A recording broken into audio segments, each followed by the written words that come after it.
माझ्या महाराष्ट्रातील बांधवांनो, भगिनींनो आणि मातांनो, सर्वांना नमस्कार. जय महाराष्ट्र. घाबरून जाऊ नका, कारण अनेकांचे फोन मला आले की आज संध्याकाळी आपण फेसबुक लाईव्ह करताय, तर आज मध्यरात्रीपासून लॉकडाऊन करतायत का. प्रथम मी काय बोलतो आहे ते जरा नीट समजून घ्या. मी आपल्याला घाबरवण्यासाठी आलेलो नाही आहे, तर आजची एकूण परिस्थिती काय आहे आणि या परिस्थितीतून आपल्याला सर्वांना मार्ग कसा काढायचा आहे, मार्ग काढण्यासाठी म्हणून मी आज आपल्याशी संवाद साधतोय. सर्वांना या गोष्टीची कल्पना आहे की आता जवळपास 1 वर्ष झालं आपण एका विचित्र विषाणूबरोबर लढतो आहोत. आणि याही गोष्टीची आठवण आपल्याला असेल की हेच ते दिवस होते मार्च महिन्यामध्ये पहिला प्रथम कोविडने आपल्या महाराष्ट्रामध्ये शिरकाव केला आणि हा म्हणता एखाद्या मायावी राक्षसासारखा त्यांनी महाराष्ट्रच नव्हे तर देश व्यापून टाकला. मधल्या काळामध्ये आपण सर्वजण मिळून या व्हायरसला रोखण्यामध्ये नक्कीच यशस्वी झालो होतो, त्याच्याबद्दल काही वादच नाही आहे. पण हे युद्ध आपण सगळ्यांनी मिळून एकत्र हातात हात घालून लढलो म्हणून ती परिस्थिती निर्माण झाली होती. साधारणतः कालच्या जानेवारी-फेब्रुवारीपर्यंत आपल्याला असं वाटत होतं की आता झालं, संपलं. ये कोरोना क्या है, क्या चीज़ है कोरोना, कोविड क्या है. विशेष म्हणजे गेल्याही वर्षी अर्थसंकल्पीय अधिवेशन होतं, याही वर्षी तोच काळ आला, मार्च.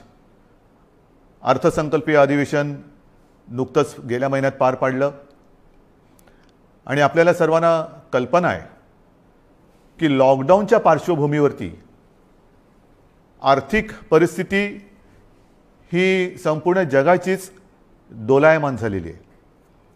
आणि त्या परिस्थितीचा विचार करून महाराष्ट्र पुढे नेण्यासाठी एक अत्यंत चांगला अर्थसंकल्प आपल्या माननीय उपमुख्यमंत्र्यांनी, अर्थमंत्र्यांनी, अजितदादांनी मांडला. आपल्या सरकारचा तो अर्थसंकल्प महाराष्ट्र पुढे नेणारा, संकटातही महाराष्ट्र थांबला नाही, थांबणार नाही हे करून दाखवणारा तो अर्थसंकल्प आपण मांडला.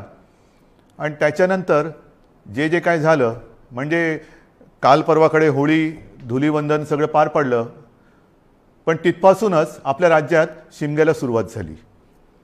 असो, त्या शिमग्याबद्दल मी काय बोलणार नाही, त्यालासुद्धा मी जेव्हा उत्तर द्यायचं तेव्हा मी जरूर देईन. तो विषय आजचा नाही आहे. आजचा विषय आहे तो कोरोनाची परिस्थिती ही नेमकी काय, आपण काय करणार आहोत. मध्ये मध्ये मी आपल्याला सातत्याने सांगत आलेलो आहे की जर ही परिस्थिती अशीच राहिली तर आपल्याला परत एकदा लॉकडाऊन करावा लागेल की काय, अशी एक शक्यता मी बोलून दाखवली होती. ही शक्यता आजही पूर्णपणे टळलेली नाही आहे. मला आज पुन्हा एकदा आपल्याला सर्वांना आवाहन करायचं आहे, विनंती करायची आहे, कारण गेल्या वर्षभरामध्ये माझ्या महाराष्ट्रातील प्रत्येक बांधवांनी, भगिनींनी आणि मातांनी जे जे मी सांगत आलो ते अत्यंत आपुलकीने ऐकून घेतलं आणि त्याच्याप्रमाणे ते वागले. तुम्ही सगळे वागलात.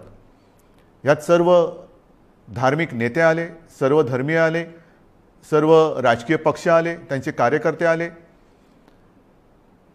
आता काय झाले थोडंसं की मधला काळ जो आला त्या काळामध्ये आपण थोडे शिथिल झालो. आपण शस्त्र टाकली की काय अशी एक साधारणतः परिस्थिती निर्माण झाली.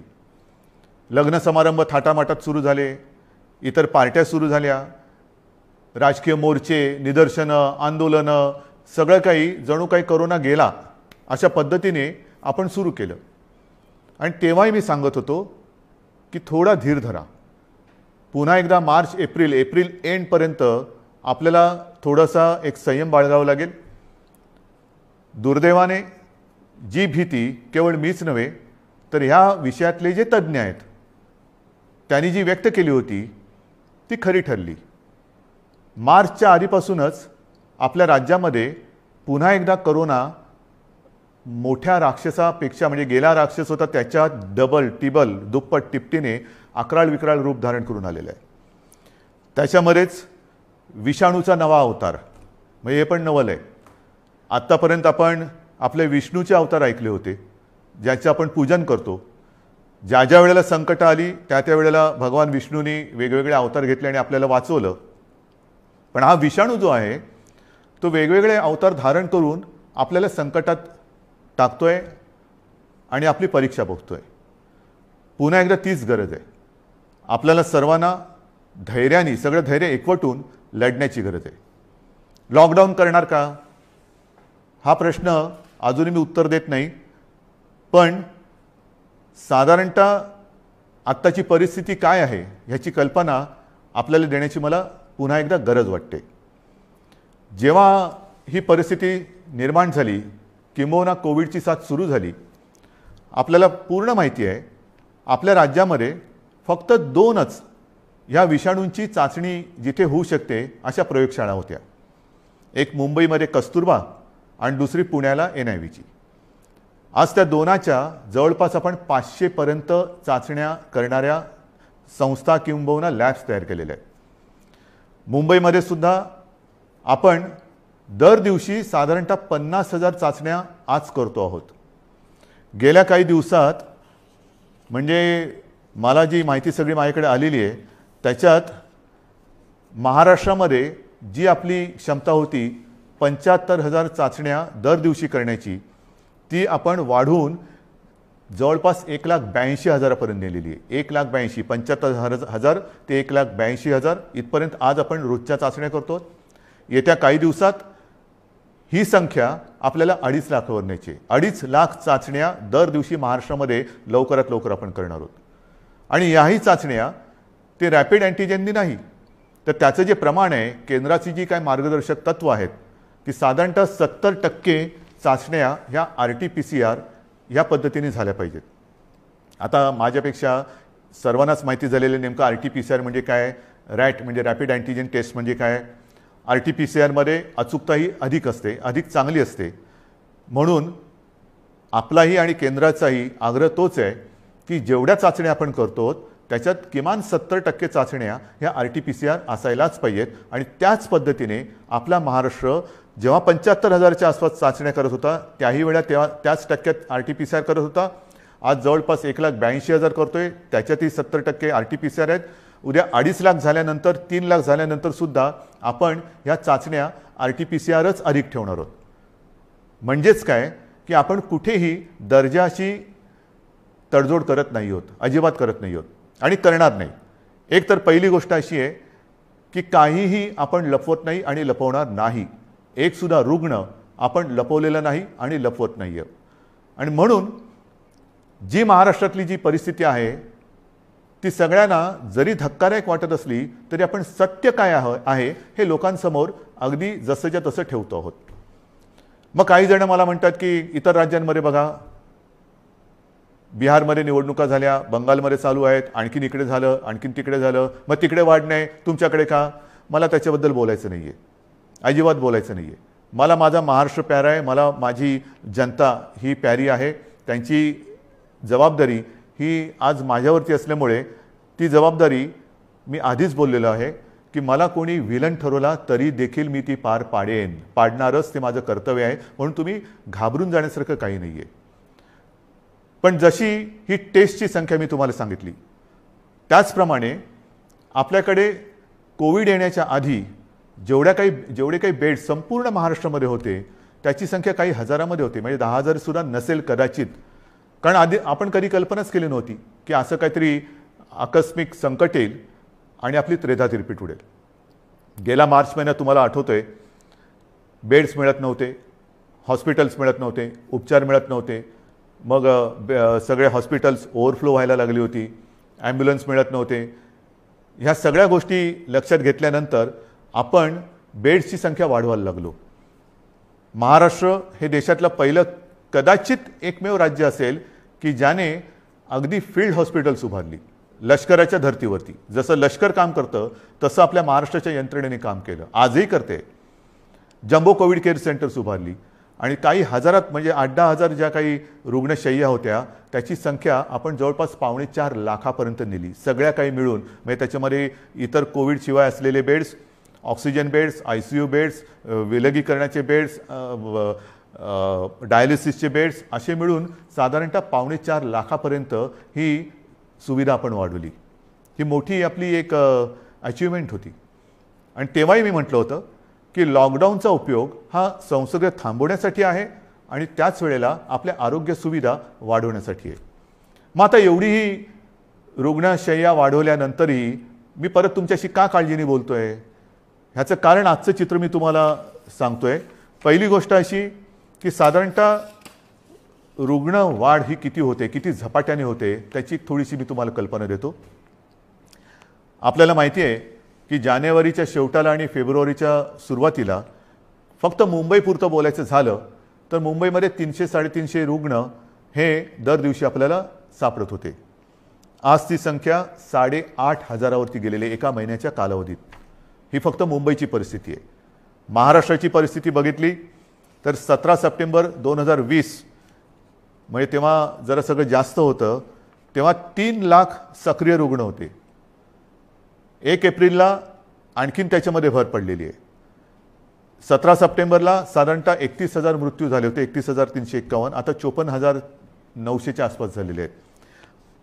त्यावेळेला एका दिवशी आढळलेले रुग्ण हे 24,619 होते 17 सप्टेंबरला. आता 1 एप्रिलला एका दिवशी साधारणतः 43,183 रुग्ण आढळलेले आहेत. आज 2 तारीख. आज कदाचित 45,000चा आकडा आपण गाठू किंवा पार करू. कोणत्या दिशेने चाललेलो होतो आपण बघा.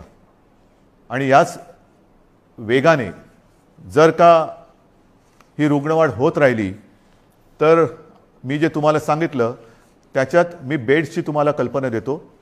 साधारणतः विलगीकरणच्या ज्या बेड्स आहेत त्या 2,20,000 आहेत महाराष्ट्रामध्ये. आत्ताच त्या 1,37,549 भरलेले आहेत, म्हणजे 62% हे बेड्स भरले गेलेत. ICUचे बेड्स हे 20,519 आहेत, ते जवळपास 48% आज भरलेले आहेत.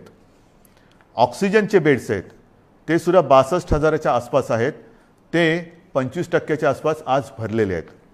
व्हेंटिलेटर्स 9,347 ते पण 25% जवळपास आज वापरात आहेत. ही परिस्थिती फार चिंताजनक आहे आणि म्हणून मी आज आपल्याशी संवाद साधायला आलो की ही परिस्थिती अशीच राहिली तर आणखीन 15-20 दिवसामध्ये आपल्याला ह्या सगळ्या सुविधा ज्या आहेत त्या अपुऱ्या पडायला लागतील. मग काही जण म्हणतील सुविधा वाढवत का नाही? वाढवतो ना. मी आदेश दिलेले आहेत की जिथे जिथे आवश्यक आहे आवश्यकतेनुसार या सुविधा वाढवा. पण सुविधा वाढवणं म्हणजे काय करणं? बेड्स वाढवणं आलं, व्हेंटिलेटर्स मिळतील, ऑक्सिजनचा साठासुद्धा आज आपल्याकडे फार मर्यादित आहे, तोही वाढवण्याचा आपला प्रयत्न सुरू आहे. औषधांचा साठा आपण घेऊ शकतो, परंतु बेड्स वाढले, व्हेंटिलेटर्स वाढले, ICUचे बेड्स वाढले तरी डॉक्टर्स कसे वाढणार, नर्सेस कशा वाढणार, आरोग्य कर्मचारी कुठून आणायचे? हा विचार फार महत्त्वाचा आहे आणि इकडेच खरा चिंतेचा विषय आहे. गेले वर्षभर ही संपूर्ण आपली यंत्रणा, मग त्याच्यात डॉक्टर्स आहेत, नर्सेस आहेत, आरोग्य कर्मचारी आहेत, पोलीस आहेत, आशा अंगणवाडी सेविका आहेत, महसूल यंत्रणेचे काही कर्मचारी आहेत, यांच्यापैकी बऱ्याच जणांना कोविडने गाठलेलं आहे. आजारातनं ते बरे झालेले आहेत. साधारणतः या विषाणूचं एक विचित्र वैशिष्ट्य असं आहे की एकदा त्यांनी कोणाला ग्रासलं की बरं झाल्यानंतर सुद्धा काही काळ हा थकवा राहतो, धाप लागते, थकवा येतो, थोडंसं अंगातली सगळी शक्ती गेल्यासारखी वाटते. मग डॉक्टर सांगतात आता तुम्ही निगेटिव्ह झालेला आहात परंतु आराम करा. पण ही जी यंत्रणा आहे ती यंत्रणा आपल्यासारखीच माणसांची आहेत, आपल्यासारखीच रक्तामासाची हाडाची आपली माणसं आहेत, आपलेच बांधव आहेत, आपल्याच भगिनी आहेत. हे डॉक्टर्स असतील सगळेच ते आजारी पडले आणि पडल्यानंतर निगेटिव्ह आल्यानंतर दुसऱ्या तिसऱ्या दिवशी पुन्हा एकदा आपल्या सेवेसाठी कोरोनाच्या गुहेत घुसत आहेत. मग त्यांच्याशी आपण कसं वागलं पाहिजे? आज सुद्धा आपण जी काय आपली यंत्रणा राबते आपल्यासाठी, टेस्टिंग टेस्टिंग टेस्टिंग टेस्टिंग आहे, टेस्टिंग वाढवतोय, पण टेस्टिंग करण्यासाठी घराघरात जाऊन आपल्याच भगिनी आहेत, आपलेच बांधव आहेत, 2-2, 4-4, 5-5 माळ्याच्या इमारती असतील, लिफ्ट नसेल तरी सुद्धा ते चढ उतार करतात रोज न थकता. मग थकले तरी थांबत नाही आहेत. त्यांना आपण काहीतरी दिलासा देणार आहोत की नाही. एकूण हे जे काय सगळे चित्र आहे, बोलणारे सगळे बोलतात की आपण हे केलं पाहिजे, आपण ते केलं पाहिजे, लसीकरण वाढवलं पाहिजे. वाढवतोय ना आपण. कालच्या दिवसात तुम्हाला मी अभिमान हा शब्द इकडे वापरणं योग्य ठरणार नाही, पण तुम्हाला समाधान वाटलं पाहिजे की महाराष्ट्र हा देशातला नंबर 1चं राज्य महाराष्ट्र ठरलेलं आहे. कालच्या दिवसात एका दिवशी आपण 3 लाख नागरिकांना लसीकरण केलेलं आहे. 3 लाख एका दिवसात. म्हणजे आत्तापर्यंत आपण जेव्हापासून लसीकरणाला सुरुवात झाली सुमारे 65 लाख, त्याच्यात आजचा आकडा मी धरलेला नाही आहे, 65 लाख आपल्या नागरिकांना आपण लसीकरण केलेलं आहे. अजूनही आपण मागणी करतोय, केंद्र आपल्याला देतंय, पण पुरवठा वाढवायला पाहिजे. आणि पुरवठा वाढवल्यानंतर आपली क्षमता आज जी 3 लाख आहे ती लवकरात लवकर किमान 6 ते 7 लाख दर दिवसाला करण्याची आपली क्षमता आहे. पण तेवढ्या लसचा पुरवठा झाला पाहिजे. ती मागणी आपण करतोय. होईल, मागणी मान्य होईल, मी काय त्याच्यावर टीका नाही करत आहे, कारण सगळ्याच राज्यांना द्यायचं आहे. तर ही आपली क्षमता आहे. परंतु होतंय असं की लस घेतल्यानंतर, आता मी सुद्धा 1 डोस घेतलेला आहे लसचा. आपल्याशी बोलताना आजूबाजूला कोण नाही म्हणूनच मी मास्क काढून आपल्याशी बोलतोय. पण लस घेतल्यानंतर सुद्धा काही जण कोरोनाने बाधित होत आहेत. का होत आहेत? कारण लस घेतली आता सगळं झालं असं नाही आहे. लस घेतल्यानंतर सुद्धा मास्क हा घालणं अनिवार्य आहे. मी मधल्या काळामध्ये माननीय पंतप्रधानांनी जी एक व्हिडिओ कॉन्फरन्स घेतली त्याच्यात हा मुद्दा मी काढला होता. आणि मी बोलताना असं बोललो होतो की आमच्या इथे लसचे 2 डोस घेतल्यानंतर सुद्धा आणि तो मधला कालावधी झाल्यानंतर सुद्धा काही लोकांना संसर्ग झालेला आहे. तेव्हा स्वतः माननीय पंतप्रधानांनी सांगितलं की एक गोष्ट लक्षात घ्या की लस घेतली म्हणजे कोविड होणार नाही अशातला भाग नाही आहे. कोविड होईल, पण त्याची घातकता कमी होईल. म्हणजेच काय की साधारणतः धुवाधार पावसामध्ये एक छत्री असावी तशी एक ही छत्री आहे, जरूर आहे. पण आत्ता नुसता पाऊस नाही आहे, वादळ आहे. आणि या वादळामध्ये लस घेणे ही एक साधारणतः आपल्याकडे छत्री आहे, त्यातल्या त्यात कमीत कमी भिजावं म्हणून. आणि लस घेणं, टेस्ट वाढवणं, रोजच्या चाचण्या वाढवणं हा उपाय अजूनही तरी मी मानायला तयार नाही. जेवढ्या आपण चाचण्या वाढवतो आहोत तेवढी रुग्णसंख्या आपल्याला कळते, उपचारासाठी आपण त्याने घेतोय. परंतु रुग्णवाढ थांबवण्यासाठी अजून कोणी उपाय सांगत नाहीये. काय उपाय? उपाय नाहीये. पण लसीकरण करा, लसीकरण करतो आहोत. आज मी पुन्हा एकदा सांगतो, संपूर्ण देशात आपलं राज्य हे लस देणारं नंबर 1चं राज्य आहे. आजच्या दिवशी आपण 3 लाख नागरिकांना दर दिवशी लस देतोय. काल परवापासून 3 लाख हा आकडा गाठलेला आहे. परत एकदा सांगतो, लसीचा पुरवठा आपल्याला ज्या क्षणी वाढेल तेव्हा ही क्षमता आपण दुपटी तिपटीने वाढवू शकू एवढी आपली नाही म्हटलं तरी ताकद आहे, नक्कीच आहे. म्हणजेच काय की एका बाजूला आपली ही यंत्रणा ट्रॅकिंग, ट्रेसिंग, टेस्टिंग ह्याच्यासाठी बिझी आहे, दुसरीकडे उपचारांसाठी बिझी आहे, तिसरीकडे हीच यंत्रणा लसीकरणासाठी सुद्धा व्यस्त आहे. हे सगळं एकत्रित आल्यानंतर त्यांची काय स्थिती होत असेल ह्याचा थोडा आपण विचार केला पाहिजे. आणि म्हणून मला असं वाटतं की लॉकडाऊन करायचं का? इतर देशांनी काय केलेलं आहे? इतर देशाचा जर का आपण अंदाज घेतला तर अमेरिकेने सुद्धा 7 कलमी कार्यक्रम जाहीर केले आहे. त्याच्यामध्ये सुद्धा त्यांनी असं म्हटलेलं आहे की राजकारण नको, जीव महत्त्वाचा आहे, असं राष्ट्राध्यक्षांनी आवाहन केलं आहे. मला असं वाटतं आपल्याकडे सुद्धा सर्व पक्षांनी त्यांनी केलेलं आवाहन नाही, पण निदान मी केलेली विनंती मानायला काय हरकत नाही आहे. जीवाशी खेळ नको, कृपा करून याच्यात राजकारण आणू नका. ब्राझीलमध्ये तर फारच पंचायत झालेली आहे, कारण तिकडे मार्चच्या एका महिन्यात जवळपास 60,000 मृत्यू झालेले आहेत. मृत्यूदर दुपटीने वाढला आहे. बेरोजगारीची म्हणजे मृत्यू पण होत आहेत आणि बेरोजगारीची पण समस्या वाढते. फार विचित्र परिस्थिती ब्राझीलमध्ये. रशियामध्ये पण लस आलेली आहे, त्याच्यामध्ये ते थोडं लस आणि त्या लसीकरणामध्ये ते पुढे आहेत. फ्रान्समध्ये परिस्थिती नाजूक आहे. तिथेही जी माहिती मिळते तिकडे तिसऱ्यांदा राष्ट्रीय लॉकडाऊन करण्यात आलेला आहे आणि ह्या लॉकडाऊनच्या मध्ये केवळ जीवनावश्यक वस्तूंची दुकाने उघडण्यास परवानगी दिलेली आहे. कार्यालयातील लोकांना फक्त घरून काम करावे लागेल. पुढील 3 आठवड्यांसाठी शाळा पूर्णपणे बंद ठेवण्यात येतील. या 4 आठवड्यात कोणत्याही प्रकारची जाहीर सभा होणार नाही. त्यांच्यावर पूर्ण बंदी असेल. कोणी आवश्यक कारणाशिवाय आपले घर सोडणार नाही. हे मी तुम्हाला नाही सांगितलं, हे फ्रान्समधलं वातावरण तुम्हाला सांगतो. नाही तर तुम्हाला वाटेल मी आत्ताच काहीतरी लॉकडाऊन जाहीर केले काय. हंगेरीमध्ये पण वर्क फ्रॉम होम बंधनकारक आहे. डेन्मार्कमध्ये तसंच आहे. ग्रीसमध्ये हळूहळू निर्बंध हटवायला सुरुवात झालेली आहे.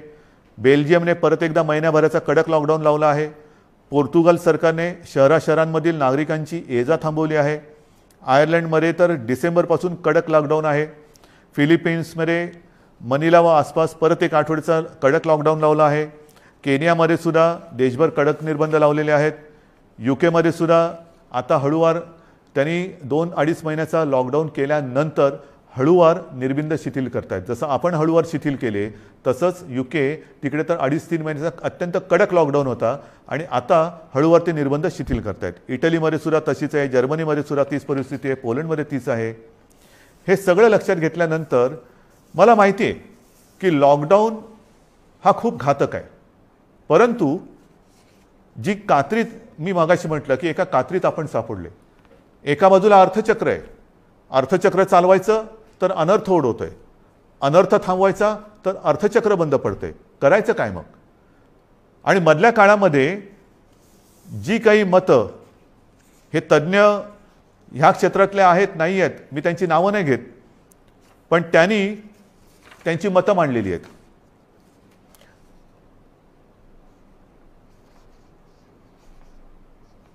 सर्वसामान्यांना त्रास होईल अशी लॉकडाऊनची भूमिका, मी पक्षाचं नाव घेत नाही कारण मला राजकारण आणायचं नाही, आम्ही खपवून घेणार नाही.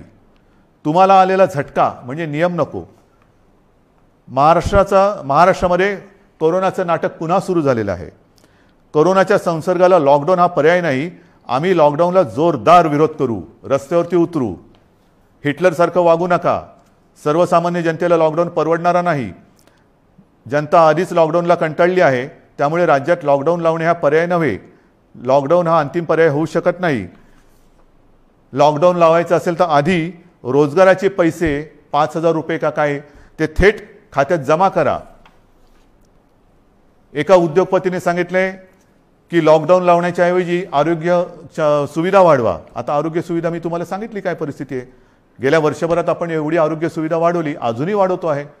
पण मुद्दा असा येतो की हे जे काही आपल्याला सल्ले देत आहेत त्यांना मी सांगू इच्छितो हात जोडून, उद्योगपतींना सांगतो, म्हणजे त्या ज्यांनी सांगितले सगळ्या उद्योगपतींबद्दल नाही, की आरोग्य व्यवस्था वाढवतो मी, बेड्स वाढवतो, सगळं वाढवतो, पण कृपा करून रोज मला किमान 50 डॉक्टर्स, नर्सेस, आरोग्य कर्मचारी यांचा महाराष्ट्रभर पुरवठा होईल अशी काहीतरी सोय करा. कारण नुसतं फर्निचरचं दुकान म्हणजे आरोग्य सुविधा नाही आहेत. त्याच्यामध्ये व्हेंटिलेटर आल्यानंतर व्हेंटिलेटर वापरणारे सुद्धा तज्ज्ञ लागतात. ऑक्सिजन किती द्यायचा, किती प्रमाणात द्यायचा याच्यासाठी सुद्धा त्या विषयातला तज्ज्ञ लागतो. अगदी रेमडेसिवीर द्यायचं झालं तर ते कसं दिलं पाहिजे ते समजणारा डॉक्टर लागतो. ही तज्ज्ञ लोक आणि डॉक्टर्स ही कुठून आणायची. आणि ही परिस्थिती जर का बघितली तर मला तुमच्याकडनं हीच अपेक्षा आहे. जे सांगतायत की लॉकडाऊन केला तर आम्ही रस्त्यावरती उतरू, माझं म्हणणे जरूर उतरा, उतरलंच पाहिजे. पण ते लॉकडाऊनच्या विरोधात नाही, तर लॉकडाऊन होऊ नये म्हणून कोरोनाच्या विरुद्ध तुम्ही उतरा. या डॉक्टर्सना मदत करायला तुम्ही रस्त्यावरती उतरा. ज्या कुटुंबांमध्ये करते करविते ज्यांचा मृत्यू झालेला आहे त्या कुटुंबियांची जबाबदारी घेण्यासाठी रस्त्यावरती उतरा. ज्या कुटुंबांमध्ये सगळेच्या सगळे कोरोना बाधित झालेले आहेत त्यांची सेवा करण्यासाठी रस्त्यावरती उतरा. टेस्ट जे आपल्या या यंत्रणे जी करते आहे ट्रॅकिंग ट्रेसिंग त्यांना मदत करायला म्हणून रस्त्यावरती उतरा. नुसतं बोलायला ठीक आहे अमुक केलं तर आम्ही रस्त्यावरती उतरू, माझं म्हणणं तर उतराच, रस्त्यावरती उतरा. कारण आता आपल्याला ही लढाई तशीच लढावी लागणार आहे. हातात हात घालून ही लढाई लढावी लागणार आहे. अनेक ठिकाणी मी बघतोय सभा समारंभांना तुडुंब गर्दी होते, बाजारपेठा फुलून गेलेल्या आहेत. थोडंसं धीर धरा. अनेक जणांना असं वाटतंय मास्क का लावतोय तू. अरे मास्क न लावण्यामध्ये शौर्य काय. काय शौर्य आहे? मी मास्क वगैरे वापरत नाही, मी मास्क वापरणार नाही. काय शूर आहेस? मास्क न वापरणं ह्याच्यात शूरता नाही. आणि मास्क लावणं, त्याला लावायला लाजायची गरज नाही आहे. परत एकदा सांगतो की वॅक्सिन घेतल्यानंतर सुद्धा मास्क हा लावायलाच पाहिजे, अंतर ठेवलंच पाहिजे, हात धुत राहिलंच पाहिजे. आणि म्हणून काही कडक निर्बंध येत्या काही दिवसात आपल्याला लावावे लागतील. ते उद्या परवाकडे मी जाहीर करेन. विशेषतः शहरांमध्ये मी परत एकदा सांगतो, जिथे जिथे अनावश्यक गर्दी होते ही गर्दी आपल्याला टाळावीच लागेल. जी खाजगी कार्यालय आहेत त्या कार्यालयांना सुद्धा आपण प्रत्येकाला सूचना दिलेल्या आहेत. सूचनावलीच म्हणा ना, की लग्न समारंभात किती लोक पाहिजेत, ऑफिसमध्ये किती उपस्थिती पाहिजे, बसमधनं किती लोक गेले पाहिजे. आता ट्रेनमध्ये मुंबईमध्ये मी सांगेन की मी सांगितलं होतं की पीक अवर नॉन पीक अवर आता सगळं तुडुंब भरून चाललेलं आहे, रेस्टॉरंट्स भरून चाललेली आहेत. आता हे जर आपण थांबवलं नाही आणि परिस्थिती अशीच हाताबाहेर गेली आणि जसा ब्राझीलमध्ये दुर्दैवाने आता अशी परिस्थिती झालेली की लॉकडाऊन नाही आहे पण शुकशुकाट झालेलं आहे. म्हणजे रस्त्यावर फिरत असतील लोक पण रोजगार गेले आणि जीवही गेले. मग काय राहिलं? जीव वाचवायचा की रोजगार वाचवायचा? रोजगार आपल्याकडे आहेत, रोजगार परत मिळतील पण गेलेला जीव परत आणता येणार नाही. आणि म्हणून मी आपल्याला नम्रपणाने विनंती करतोय की येत्या काही दिवसांमध्ये, 1-2 दिवसांमध्ये मी आणखीन काही जणांशी बोलतोय. काही त्याच्यात यातले तज्ज्ञ असतील, विविध राजकीय पक्ष आहेत, विविध मी पत्रकारांशी बोलेन. मला वेगळा काही उपाय असला तर पाहिजे. लॉकडाऊन हा उपाय नाही मान्य, पण मग ही संसर्गाची साखळी तोडायची कशी? लसीकरण वाढवतोच आहे पण लसीकरण देऊनही कोविड होत नाही अशातला भाग नाही. लसीकरण घेतल्यानंतर, लस घेतल्यानंतर सुद्धा कदाचित लस घेतलेल्याला कोविडचा त्रास कमी होईल पण तो दुसऱ्याला संसर्गित करू शकतो, हेही आता सिद्ध झालेलं आहे. मग करायचं काय? दुसरा उपाय असेल जरूर सांगा, पण त्याहीपेक्षा माझा विश्वास आपल्यावरती आहे. कारण तुम्हीच या युद्धातले खरे सैनिक आहात. हे युद्ध आपल्या सगळ्यांचं आहे, हे एकट्या दुकट्याचं युद्ध नाही आहे. ज्या गोष्टी मी तुम्हाला सांगितल्या आपण नाही पाळू शकत. कारण नसताना घराबाहेर पडू नका, नाही घरात थांबू शकत. अनावश्यक ठिकाणी गर्दी करू नका, गर्दी टाळू नाही शकत. गरज नसेल तर इकडे तिकडे फिरू नका, हे फिरणं टाळू नाही शकत. सार्वजनिक ठिकाणी फिरताना घराबाहेर पडल्यानंतर मास्क लावलाच पाहिजे, मास्क घालू नाही शकत. एकमेकात थोडं अंतर ठेवा, अंतर ठेवू नाही शकत. म्हणजे लॉकडाऊन आपण टाळू शकतोय पण टाळणं ही जिद्द, ज्या जिद्दीने तुम्ही पहिल्यापासून लढलात त्या जिद्दीने पुन्हा जर का उतरलात तर आपल्याला, मी अजूनही म्हणतो आता थोडा काळ राहिलेला आहे. कारण परिस्थिती तुम्हाला मी सांगितले, अशीच रुग्णवाढ होत राहिली तर 15-20 दिवसात हॉस्पिटल्स तुडुंब भरून जातील. काही काही जिल्ह्यामध्ये आत्ताची परिस्थिती आलेली आहे. ऑक्सिजनसुद्धा कमी पडू शकतोय, व्हेंटिलेटरसुद्धा कमी पडू शकतात. ही परिस्थिती आजही आपण स्वयंशिस्तीने टाळू शकतो. संसर्गाची लाट, कोरोनाला आपण रोखू शकतो. रोखण्याची जिद्द ही तुमच्यात आहे की नाही हा फार महत्त्वाचा प्रश्न आहे. सरकार लॉकडाऊन करणार की नाही यापेक्षा प्रत्येकाने ठरवलं पाहिजे की मी कोरोनाला हरवणार की नाही, मी कोरोनाला रोखणार की नाही. हे जर का तुम्ही प्रत्येकाने ठरवलं, होय मी रोखणारच.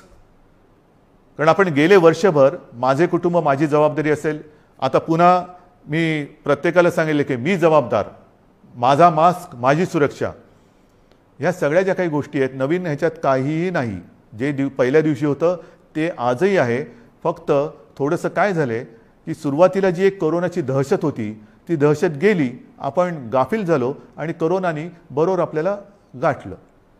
अजूनही कोरोनाने आपल्यावरती मात केलेली नाही, मी त्याला करू देणार नाही, अजिबात नाही. मात आपणच त्याच्यावरती करायची आहे. पण ही मात करताना जर आपण घट्ट उभे राहिलो सगळ्या जणांनी, संपूर्ण सगळ्या राजकीय पक्षांनी, मी पुन्हा एकदा हात जोडून विनंती करतो आहे की कृपा करा, जनतेच्या जीवाशी खेळ होईल असं राजकारण करू नका. जे सरकार पावलं उचलतं आहे ते जनतेच्या हितासाठी उचलतं आहे.